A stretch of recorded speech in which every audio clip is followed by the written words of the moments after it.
Cuanto más empiezas a investigar qué pensamos, qué entendemos, de dónde venimos, qué creemos que estamos haciendo, más empezamos a ver que nos han mentido. Todas las instituciones nos han mentido. ¿Qué te hace pensar que la institución religiosa sea la única que no lo ha hecho nunca? Las instituciones religiosas de este mundo están cubiertas de basura. Las instituciones religiosas de este mundo han sido creadas por las mismas personas que nos han dado a nuestro gobierno, a nuestra corrupta educación, que establece sus monopolios bancarios, porque a nuestros dueños les importa un bledo a usted o su familia. Todo lo que les preocupa es aquello por lo que siempre se han preocupado: el control de todo el maldito mundo. Hemos sido desviados de la verdadera presencia divina en el universo, que los hombres han llamado Dios.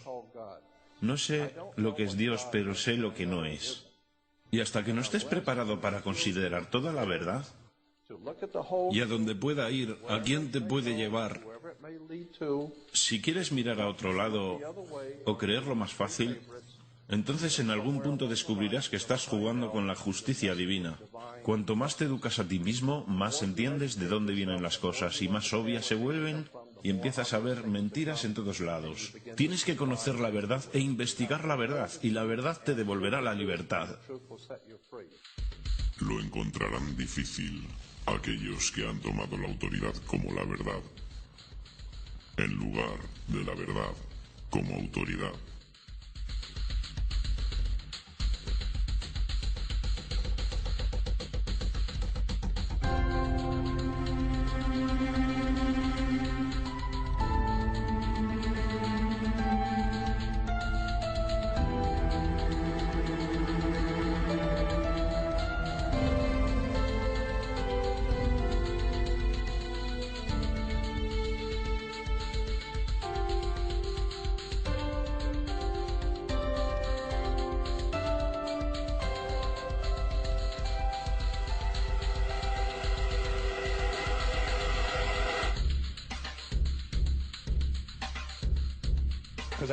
Os tengo que decir la verdad. Cuando hablamos de tonterías, enormes, gigantescas sandeces, tenemos que observar sobrecogidos al campeón de todos los tiempos en falsas promesas y exageraciones: la religión. Piensa sobre esto. La religión ha logrado de veras convencer a la gente de que hay un hombre invisible que vive en el cielo, que observa todo lo que tú observas cada simple instante de cada día. Y el hombre invisible tiene una lista especial de 10 cosas que no quiere que hagas. Y si haces alguna de estas 10 cosas, tiene un sitio especial lleno de fuego y humo y personas que se queman y tortura y angustia, donde te enviará a vivir y sufrir y quemarte y ahogarte y gritar y llorar. Para siempre jamás, hasta el final de los tiempos.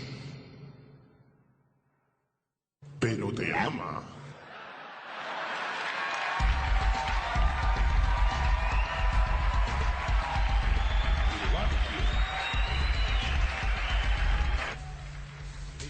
Te ama y necesita dinero. Siempre necesita dinero. Es omnipotente, perfecto, omnisciente y sabio, pero por alguna razón no sabe prescindir del dinero. Las instituciones religiosas reciben miles de millones de dólares, no pagan impuestos y siempre necesitan un poco más. Por si querías una historia falsa de las buenas, aquí la tienes. Mentira sagrada.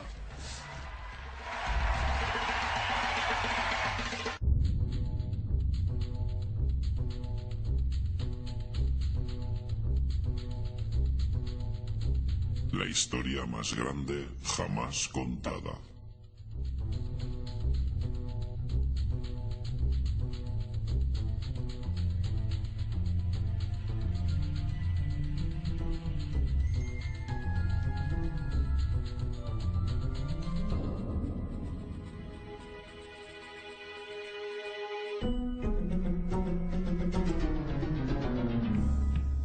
Este es el Sol.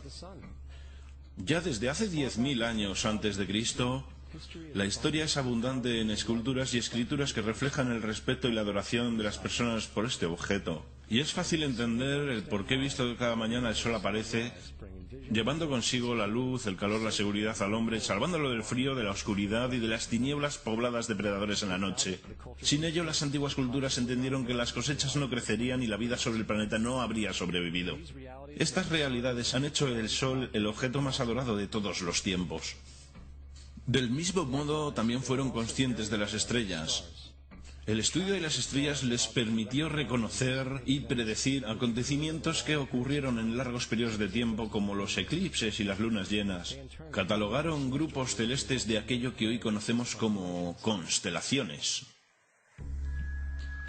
Esta es la Cruz del Zodiaco, una de las imágenes conceptuales más antiguas de la historia humana. Muestra el Sol mientras figurativamente pasa por las 12 mayores constelaciones en el curso del año. También refleja los 12 meses del año, las 4 estaciones y los solsticios y equinoccios. El término zodiaco se debe al hecho de que las constelaciones fueron antropomórficas o personificadas como figuras o animales. Las antiguas civilizaciones no se limitaron solamente a seguir el sol y las estrellas, personificaron con mitos elaborados que reflejaron sus movimientos y relaciones. El sol, con sus calidades de portador de vida y salvador de vida, fue representado como representante del invisible creador o Dios. También fue conocido como Dios Sol, la luz del mundo, el salvador de la humanidad. Del mismo modo, las 12 constelaciones representaron los sitios que Dios Sol visitó y fueron identificados por el nombre, generalmente representando sucesos naturales que ocurrían durante este periodo del año. Por ejemplo, Acuario, el portador del agua que traía las lluvias primaverales.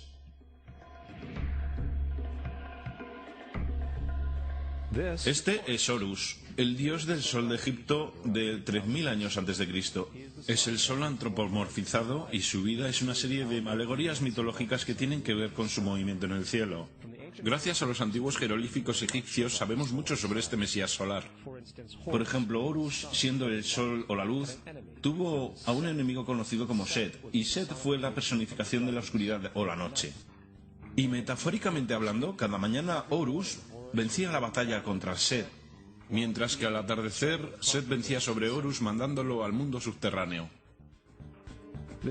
Es importante notar que oscuridad contra luz o bueno contra lo malo siempre ha sido una de las dualidades mitológicas más conocidas y es expresada hoy día de muchos modos.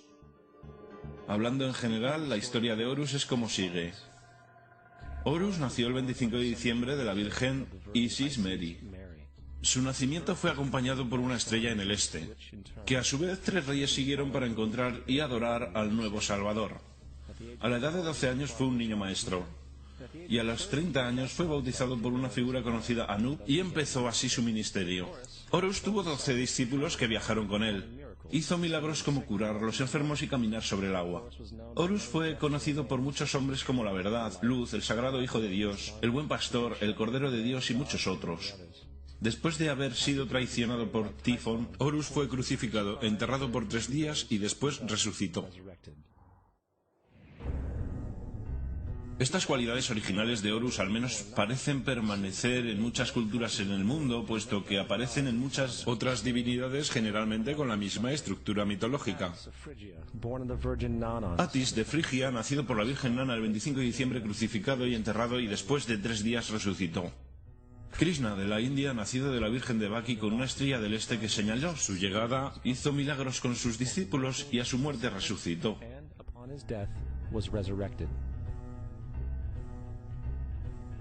Dionisio de Grecia, nacido por una virgen el 25 de diciembre, fue un viajero maestro. Él hizo milagros como transformar agua en vino, fue llamado Rey de los Reyes, el único Hijo de Dios, el Alfa y el Omega, y muchos otros, y a su muerte fue resucitado. Mitra de Persia, nacido por una virgen el 25 de diciembre, tuvo 12 discípulos e hizo milagros, y a su muerte fue enterrado 3 días y después resucitó. También fue llamado la Verdad, la Luz y muchos otros. Interesante el hecho que el día sagrado dedicado fue el domingo.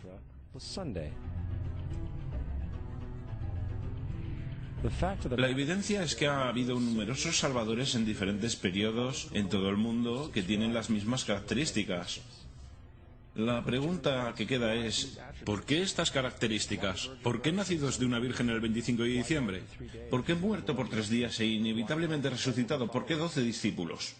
Para descubrirlo examinamos el más reciente de los mesías solares.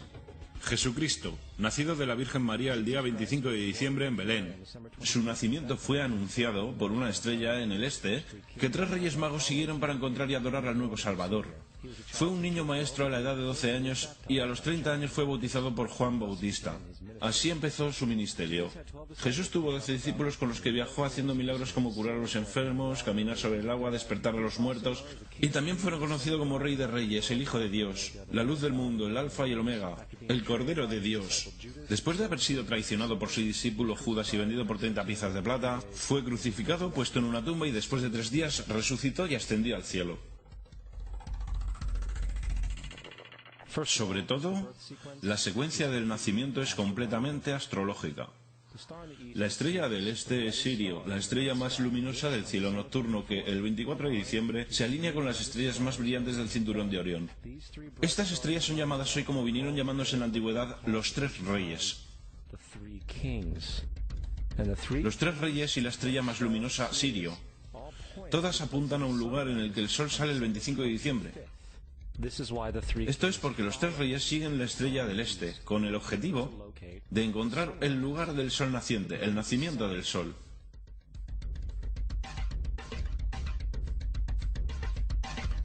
La Virgen María es la constelación Virgo. Virgo en latín significa virgen. El antiguo símbolo de Virgo es la M modificada. Esta es la razón por la que María, junto con las otras madres vírgenes como Mirra, la madre de Adonis, o Maya, la madre de Buda, empezaron con M. Virgo también es a veces llamado como la casa del pan. Y la representación de Virgo es una virgen con un haz de trigo. Esta casa del pan y el símbolo del trigo representan agosto y septiembre, el tiempo de la recolección. Belén, además se traduce literalmente como casa del pan. Belén es, por tanto, una referencia a la constelación Virgo, un lugar en el cielo, no sobre la tierra. Hay otro fenómeno muy interesante que ocurre el día 25 de diciembre, el solsticio de invierno. Del solsticio veraniego al invernar los días se vuelven más cortos y fríos. Desde la perspectiva del hemisferio norte, el sol parece moverse hacia el sur, volviéndose cada vez más pequeño, acortándose los días y llegando el fin de las cosechas. Con su llegada, el solsticio invernal simbolizó el proceso de la muerte. Fue la muerte del sol.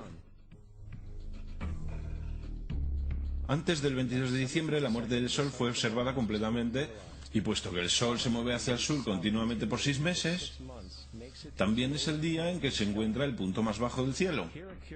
Aquí ocurre una cosa extraña. El sol deja de moverse hacia el sur, al menos por lo que se puede percibir, por 3 días. Durante estos 3 días de pausa, el sol reside en las vecindades de la constelación conocida como Cruz del Sur. Después de este tiempo, el 25 de diciembre, el sol se mueve 1 grado al norte, esta vez llevando consigo días más largos, el calor y la primavera. Por tanto, se dijo, el sol ha muerto sobre la cruz. Ha quedado muerto por 3 días y después ha vuelto a nacer. Esta es la razón por la que Jesús y otros numerosos dioses del sol comparten la crucifixión, la muerte por 3 días y el concepto de resurrección. Es el periodo de transición después de que el sol cambia de dirección hacia el hemisferio norte del planeta, llevando la primavera y la salvación. En todo caso, no celebraron la resurrección del sol sino hasta el equinoccio de primavera o Pascua. Esto es debido al hecho que en el equinoccio de primavera oficialmente el sol derrota las fuerzas de las tinieblas y el día se vuelve por tanto más largo en duración que la noche, y las condiciones revitalizantes de la primavera emergen. Ahora, probablemente lo más obvio de todo el simbolismo astrológico alrededor de Jesús concierne a los 12 discípulos. Son sencillamente las 12 constelaciones del zodiaco, con lo que Jesús, siendo el sol, viaja acompañado de ellas. En efecto, el número 12 es repetido muchas veces en toda la Biblia. Este libro tiene mucho más que ver con la astrología que con cualquier otra cosa. Volviendo a la cruz del zodiaco, la vida figurativa del sol no fue solo una expresión artística o un instrumento para trazar los movimientos del sol. También fue un símbolo espiritual pagano, cuya versión simplificada parecía esto. Este no es un símbolo cristiano. Es la adaptación pagana de la cruz del zodiaco.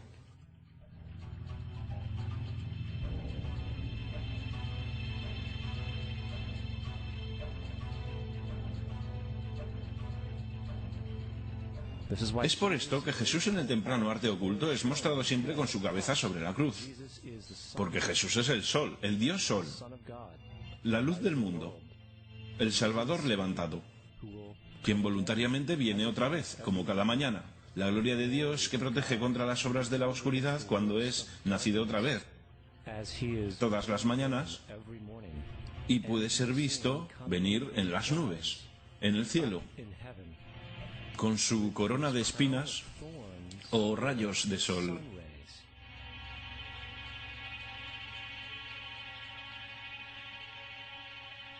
Ahora, de las muchas metáforas astrológicas astronómicas en la Biblia, una de las más importantes tiene que ver con las edades.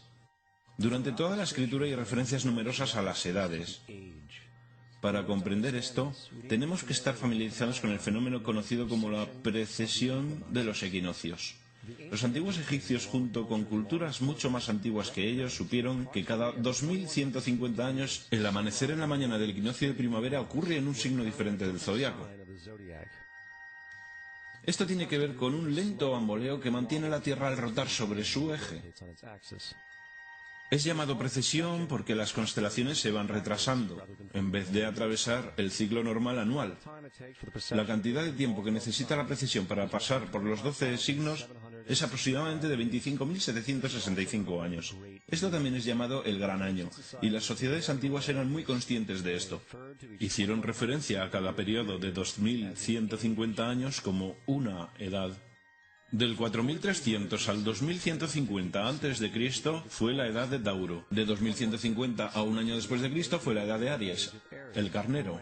Desde el año 1 al 2150 después de Cristo, la edad de Piscis, la edad en la que estamos todavía hasta día de hoy. En el 2150 entraremos en una nueva edad, la edad de Acuario. Ahora, la Biblia refleja, hablando en general, un movimiento simbólico a través de 3 edades, mientras anuncia una cuarta. En el Viejo Testamento, cuando Moisés desciende del monte Sinaí con 10 mandamientos, está muy contrariado por ver a sus gentes venerar un becerro de toro dorado. A decir verdad, hizo añicos las tablillas de piedra y ordenó a sus gentes que se mataran para purificarse. La mayoría de los eruditos bíblicos atribuirían esta cólera al hecho de que los israelitas estaban venerando a un ídolo falso, o algo por el estilo. La verdad es que el toro dorado es Tauro, y Moisés representa la nueva edad de Aries, el carnero. Esta es la razón por la cual los judíos incluso todavía hoy soplan el cuerno del carnero. Moisés representa la nueva edad de Aries, y en esta nueva edad todos deben liberarse de la vieja edad. Las otras deidades marcan estas transiciones igualmente, como Mitra, un dios precristiano que mata el toro con la misma simbología. Ahora Jesús es la figura que conduce a la edad que sigue a Aries, la edad de Piscis, o los 2 peces. El simbolismo de pez es muy abundante en el Nuevo Testamento, cuando Jesús alimenta a 5.000 personas con pan y 2 peces. Cuando empieza su ministerio caminando a lo largo de Galilea, se hace amigo de 2 pescadores que lo siguen. Creo que todos hemos visto el pez Jesús en la parte trasera de los coches de mucha gente, aunque pocos saben lo que significa realmente. Es un simbolismo astrológico pagano para el reino del sol durante la edad de Piscis. También la presunta fecha de nacimiento de Jesús es esencialmente el principio de esta edad. En Lucas 22:10, cuando Jesús es preguntado por sus discípulos que dónde estará en la próxima Pascua después de marcharse, Jesús responde: «Contemplad, cuando estéis entrando en la ciudad, allí conoceréis a un hombre llevando un cántaro de agua. Síguelo hasta la casa donde entre». Esta Sagrada Escritura es con mucho una de las más reveladoras de todas las referencias astrológicas. El hombre que lleva un cántaro de agua es Acuario. El portador del agua, que es descrito como un hombre que vierte una jarra de agua permanente, representa la edad de después de Piscis. Y cuando el sol, el dios Sol, deja la edad de Piscis, Jesús, entrará en la casa de Acuario, porque Acuario sigue a Piscis en la precesión de los equinoccios. Todo lo que Jesús está diciendo es que después de la edad de Piscis vendrá la edad de Acuario. Todos hemos oído hablar alguna vez del fin de los tiempos o del fin del mundo. Aparte de las representaciones gráficas en el libro de la Revelación, la fuente principal de esta idea es Mateo 28:20, donde Jesús dice: estaré con vosotros hasta el final del mundo. Sin embargo, la versión del Rey James, mundo, es una mala traducción entre muchas malas traducciones. La palabra que realmente está utilizando es eón, que significa edad. Estaré con vosotros hasta el final de la edad. Es cierto, pues la personificación solar de Piscis de Jesús terminará cuando el Sol entre en la edad de Acuario. En su totalidad, el concepto del fin de los tiempos y fin del mundo es una alegoría astrológica mal interpretada. Digámosle eso a los aproximadamente 100 millones de personas en USA que creen que el final del mundo se acerca. El símbolo de Jesús, además de ser un híbrido literario y astrológico, es más explícitamente un plagio del dios sol egipcio Horus. Por ejemplo, este grabado de hace aproximadamente 3.500 años en las paredes del templo Luxor en Egipto. Son las imágenes de la proclamación, la concepción inmaculada, el nacimiento y adoración de Horus. Las imágenes comienzan con la visión que anuncia a la Virgen Isis que concebirá Horus. Luego Nef, el Espíritu Santo que deja embarazada a la Virgen, y luego el nacimiento virginal y la adoración. Esta es exactamente la historia del milagro de la concepción de Jesús. A decir verdad, las semejanzas literarias entre Horus y Jesús son sorprendentes.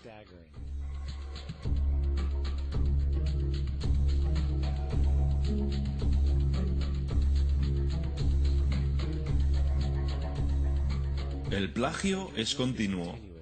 La historia de Noé y el arca de Noé son tomadas directamente de la tradición. El concepto de la gran inundación es ubicuo en todo el mundo antiguo, con más de 200 diversas citas en diversos periodos y épocas.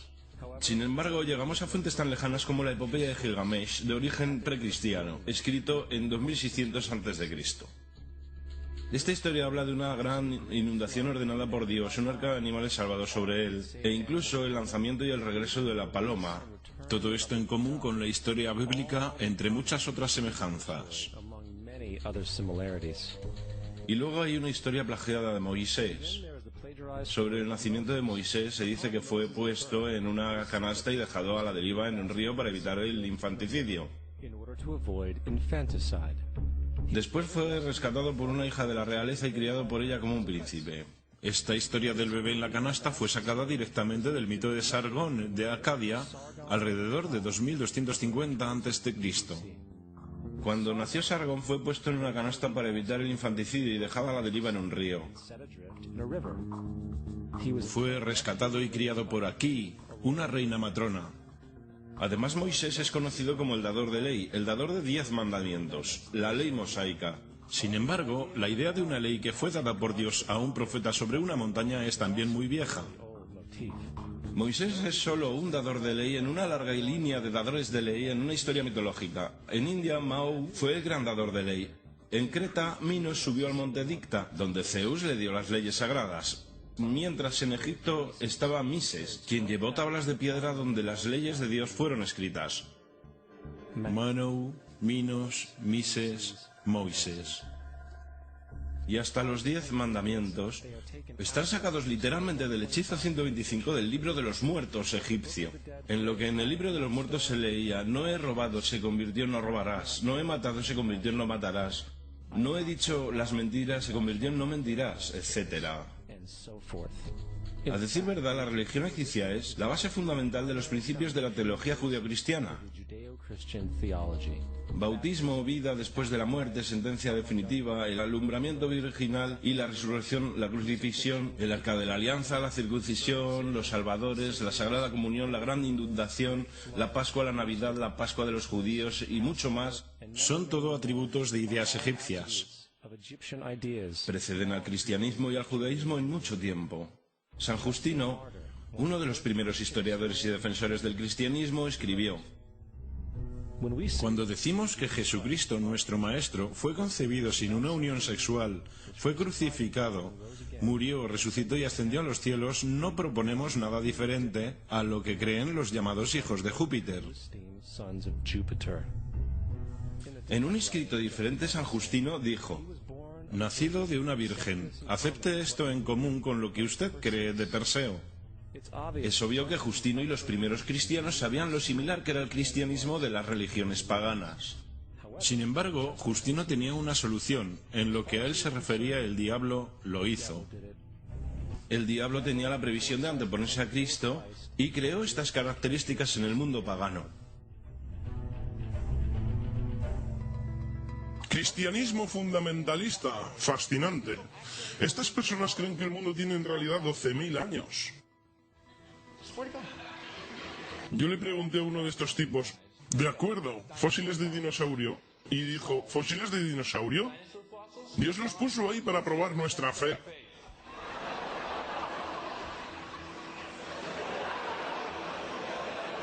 Pienso que Dios te puso aquí para probar mi fe, amigo.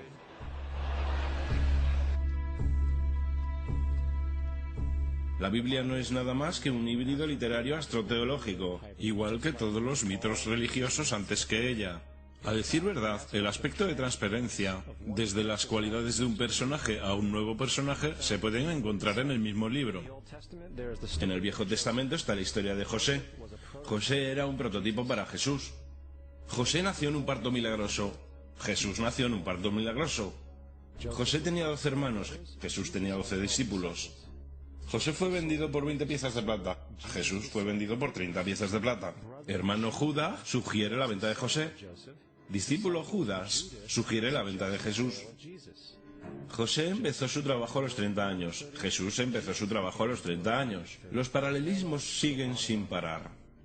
Además, ¿hay alguna evidencia histórica no bíblica de alguna persona viviendo con el nombre de Jesús? El hijo de María que viajó con 12 seguidores, sanando a las personas y cosas por el estilo. Hay numerosos historiadores que vivieron alrededor del Mediterráneo, tanto durante como después de la presunta vida de Jesús.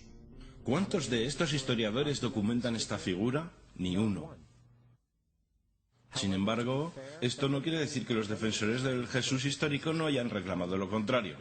4 historiadores son mencionados típicamente para justificar la existencia de Jesús. Pilinio el Joven, Suetonio y Tácito son los primeros 3. Sus notas constan de algunas frases que en el mejor de los casos solamente hacen referencia a los Cristos o al Cristo, que a decir verdad no es un nombre sino un título. Significa el ungido. El cuarto origen es Josefo y esta fuente ha sido demostrada como una falsificación durante cientos de años. Desgraciadamente, todavía es citado como verdad. Uno pensaría que un tipo que resucitó de entre los muertos y ascendió al cielo para que todos los ojos lo vieran, que llevó a cabo la profusión de los milagros que se le atribuyen, habría logrado entrar en el registro histórico. No lo hizo, porque una vez que sopesamos las evidencias, hay altas probabilidades que una figura conocida como Jesús ni siquiera haya existido. El cristianismo es una parodia del culto al sol, en el cual pusieron a un hombre llamado Cristo en lugar del sol, y le rindieron la pleitesía que originalmente se le rendía al sol. No queremos ser ofensivos, pero queremos ceñirnos a los hechos. No queremos herir sentimientos, pero queremos ser académicamente correctos. En lo que comprendemos y sabemos es cierto, el cristianismo no se basa en la verdad. Hemos descubierto que el cristianismo no es nada más que una historia romana desarrollada políticamente. En realidad, Jesús era la deidad solar de la secta cristiana gnóstica, y de la misma manera que todos los otros dioses paganos era una figura mítica. El sistema político fue el que buscó la figura histórica de Jesús para el control social. Antes del 325 después de Cristo, en Roma, el emperador Constantino convocó al concilio de Nicea. Durante la reunión, las doctrinas cristianas políticamente motivadas fueron establecidas, y empezó una larga historia de derramamiento de sangre de cristianos y fraude espiritual. Y durante los siguientes 1600 años, el Vaticano dominó políticamente toda Europa, conduciendo tanto a periodos fáciles como a las edades oscuras, al mismo tiempo que condujo a movimientos instructivos como las cruzadas y la Inquisición.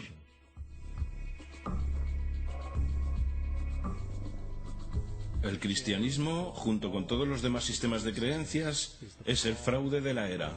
Sirvió para separar la especie del mundo natural y de un individuo a otro, y además respalda la sumisión ciega a la autoridad.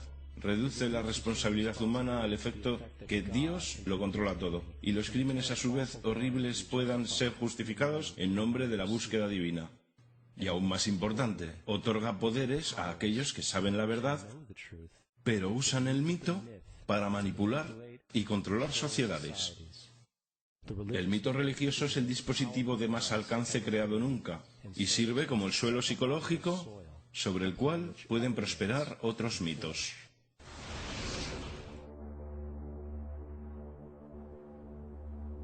Un mito es una idea que, aun siendo popularmente creída, es falsa. En un sentido más profundo, en el sentido religioso, el mito sirve como una historia que orienta y conmueve a la gente. El foco del mito no es una relación de la historia con la realidad, sino con su función. Una historia no puede funcionar a menos que sea creída por la comunidad o la nación. No es un tema de debate que algunos tengan el mal gusto de cuestionar la veracidad de tal historia sagrada. Los guardianes de la fe no entran en debate con ellos, ignoran o denuncian como blasfemo al que lo cuestione.